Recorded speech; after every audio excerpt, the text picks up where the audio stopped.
Мир вам! Мы продолжаем цикл программ, посвященных проникновению Вавилона в среду церкви. Прежде чем мы начнем, хочу напомнить всем моим зрителям, кто еще не подписался, подписаться на мой канал. Ставьте лайки и оставляйте ваши комментарии. Каждый ваш лайк дает возможность привлечь еще 10 человек к этому видео.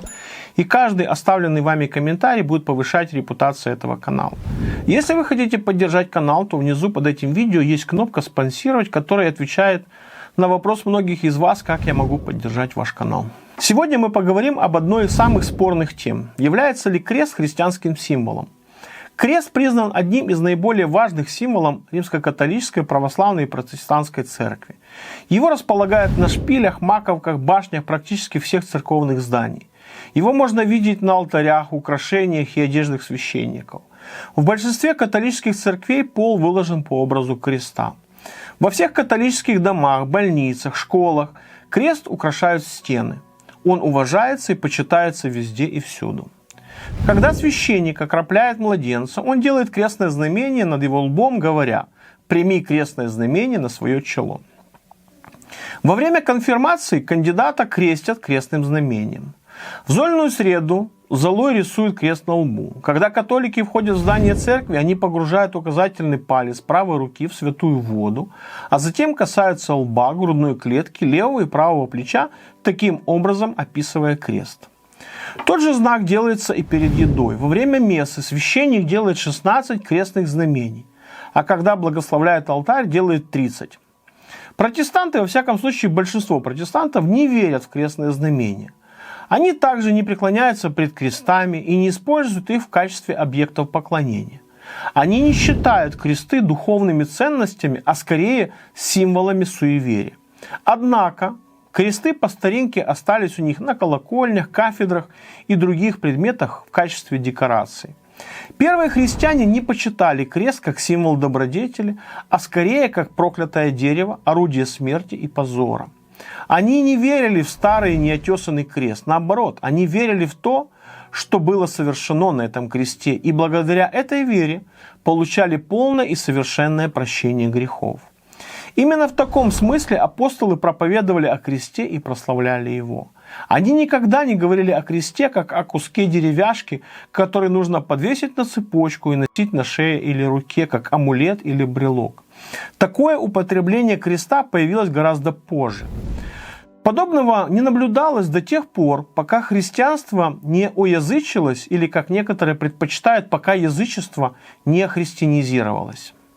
А случилось это в 431 году, когда кресты стали входить в употребление в церквах и прочих заведениях, хотя использование крестов в качестве шпилей на крышах не наблюдалось до 586 года.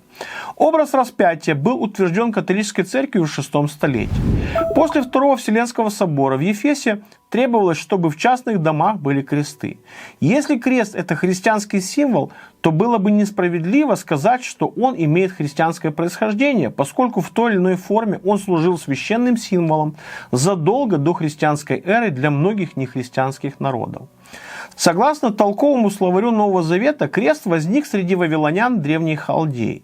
Религиозный символ из двух перекрещенных брусьев возник в древней Халдее и символизировал бога Таммуза, существа в образе мистической буквы Тау, первой буквы его имени, в той стране и примыкающей к ней землям, включая Египет. Для того, чтобы повысить престиж отступнической церкви, в нее принимались язычники, невозрожденные верой, которые были вполне вольны сохранить свои языческие традиции и символику, после чего Тау или Те в своей наиболее четкой встречающейся форме со слегка опущенной поперечиной стало легко восприниматься в качестве креста Христова. В любой книге о Египте, где показаны древние памятники или стены древних храмов, можно заметить кресты в виде буквы Тау. На иллюстрации показан египетский бог Амон, который держит в руке крест в виде буквы Тау. А на следующей иллюстрации, взятой в храме Аменофиса IV в городе Фивы в Египте, изображен молящийся царь. Обратите внимание на солнечный круг с изображением бога солнца под ним. Один известный историк относительно Египта сказал: «Среди множества священных иероглифов мы находим неизменный в течение тысячелетий крест в различных вариациях. но один особо известный, как египетский крест или тау-крест, изображенный в виде буквы Т, часто встречается в сочетании с кругом или яйцом. Однако этот мистический символ не был подлинно египетским, но глубоко почитался среди халдеев, финикийцев, мексиканцев и всех древних народов мира в обоих полушариях. По мере того, как символ крест распространялся по разным народам, его употребление развивалось в различных направлениях. У китайцев крест был одной из древних эмблем. Он изображался на стенах их пагод, а также на фонарях, используемых для освещения самых священных мест храмов. Крест веками считался священным символом в Индии среди нехристианских народов. Крестом помечались кувшины со святой водой из реки Ганг, а также он считался эмблемой освобожденных от телесной оболочки святых джайнизма. В центральной части Индии были найдены два неотесанных каменных креста, датируемых временами за несколько столетий предшествовавших христианской эре. Один из них превосходит 3 метра, а другой 2,5 метра по высоте. Буддисты и многие другие представители сект Индии помечали головы своих последователей крестами. Когда испанцы впервые причалили к берегам Мексики, их удивлению не было границ, пишет Прескотт. Они увидели крест, священный символ своей веры, который был объектом поклонения в храме индейцев. Испанцы не знали, что крест был символом поклонения с глубокой древности у языческих народов, которые никогда не были просвещены светом христианства. В мексиканском городе Пеленке, основанном Ватаном за 9 веков до христианской эры, есть языческий храм, именуемый Храмом Креста. Вырезанный на плите алтаря центральный крест 2,5 на 3,5 метра. В древние времена индейцы, проживающие на территории современной Мексики, поклонялись кресту, называя его Тота, что переводится как «наш отец». Подобный обычай приписывания куску дерева титул «отец» также упоминается в Библии. Когда израильтяне внесли идолопоклонство в свою религию, то они обращались к дереву словами «ты мой отец» Иеремия 2 глава. Много веков тому назад в Италии, еще до того, как люди что-либо знали о цивилизации, они верили в крест как религиозный символ. Его почитали как защитника и устанавливали над могилами. На римских монетах 46 года до нашей эры изображался Юпитер, держащий скипетр с крестом на конце. Весталки языческого Рима носили на цепочках кресты, как нынешние монахини римско-католической церкви. Древние греки изображали кресты на головной повязке одного из своих богов, аналогичного вавилонскому богу Тамузу. Египетская богиня женственности и материнства Изида изображалась с крестом на голове или в руках. Ее жрецы носили кресты во время обрядов поклонения. Храм Сераписа в Александрии был увенчан крестом. Храм Сфинкса, когда его откопали, имел крестообразную форму. Крестообразные эмблемы носили персы во время сражений с Александром Македонским, 335 год нашей эры. Для аборигенов Южной Америки в древние времена крест был религиозным символом. Новорожденные младенцы отдавались под его защиту от злых духов. Племена Патагонии татуировали кресты на своих лбах. Древние гончарные изделия, найденные в Перу, носили изображение креста в качестве религиозного символа. Памятники ассирийских царей доказывают, что они носили кресты на цепочках, как это делают некоторые чужеземцы, воевавшие против египтян. Католическая энциклопедия признает, что знак креста в своей самой простейшей форме, перекрещенных двух линий под прямым углом, существовал гораздо раньше на Востоке и Западе, прежде чем стал символом христианства. Его истоки берут начало в далекой истории человеческой цивилизации. Конец цитаты. Кто-то может задать вопрос: поскольку Иисус умер на кресте, то не делает ли это его христианским символом? Для многих сейчас крест ассоциируется с Иисусом Христом. Но те, кто знает историю креста и его роль в суевериях прошлых веков, должны знать и о другой стороне медали. Возможно, это будет звучать грубо, но позвольте спросить. Если бы Иисуса убили из ружья, то неужели бы это было основанием для того, чтобы носить ружье на шее или устанавливать его на крыше церквей? Все сводится к следующему. Важно не что, а кто. Важно, кто умер, а не на чем умер. Святой Амвросий сделал справедливое замечание, когда сказал: «Давайте будем поклоняться Христу, нашему царю, который был распят на древе, а не самому древу». Распятие, как смертная казнь, предусматривалось в древние времена для особо опасных преступников в Египте, Ассирии, Персии, Палестине, Карфагене, Греции, Риме. Традиция приписывает внедрение такого вида наказания женщине, царице Семирамиде. Христос умер на каком-то одном кресте, независимо от его формы, однако в католической религии используется множество видов крестов. На иллюстрации показано несколько разновидностей, а всего их существует более 40.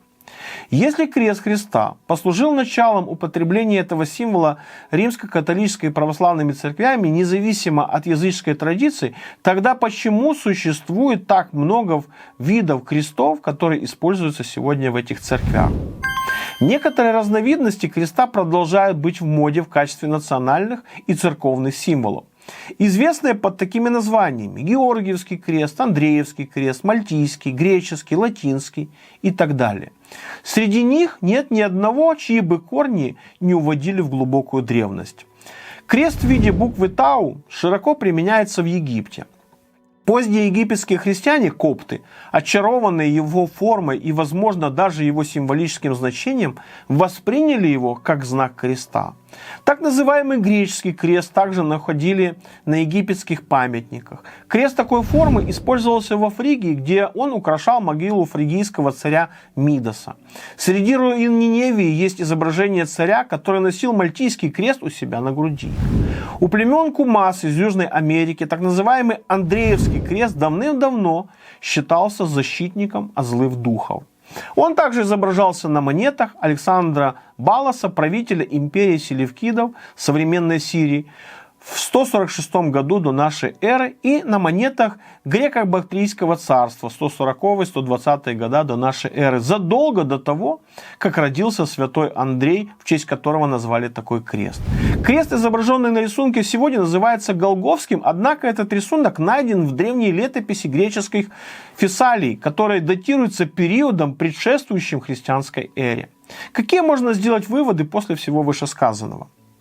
Крест имеет древнее происхождение и использовался множеством народов в своих религиозных, ритуальных и мистических практиках задолго до появления христианства. Первые христиане не уделяли кресту такого значения, какое ему придается сегодня. Если они его и использовали как символ, то это был символ сопричастности к позору, уничижению и смерти своего Спасителя. Крест – это орудие казни. Хоть крест и является сегодня признанным в мире символом христианства, тем не менее крест не представляет собой никакой ценности, если пренебрегается распятый на нем. То, что возвеличивается крест и уничижается Христос, видно из того, что люди, носящие на себе крест в качестве украшения, мало что знают о том, кто умирал на этом кресте. В книге Откровения представлено множество образов, но крест не упоминается ни разу. В истории христианства было совершено сотни тысяч преступлений во имя креста, чего стоит только одна история крестоносцев. Крест хоть и стал для нас благословением, но всегда нужно помнить, что крест был и остается местом, на котором было понесено наше проклятие. Во свете всего вышесказанного можно прийти к следующему заключению. В Ветхом Завете жертва освящалась жертвенником, но уже в Новом Завете, если крест воспринимать как жертвенник, если он и освящен, то только благодаря святости жертвы, приносимой на этом алтаре. А это значит, что именно Христос как личность заслуживает нашего признания, хваления, восторга, восхищения и поклонения. Все остальное не заслуживает ничего. На этом пока сегодня все. До следующей пятницы и до следующего выпуска. Благослови вас Господь.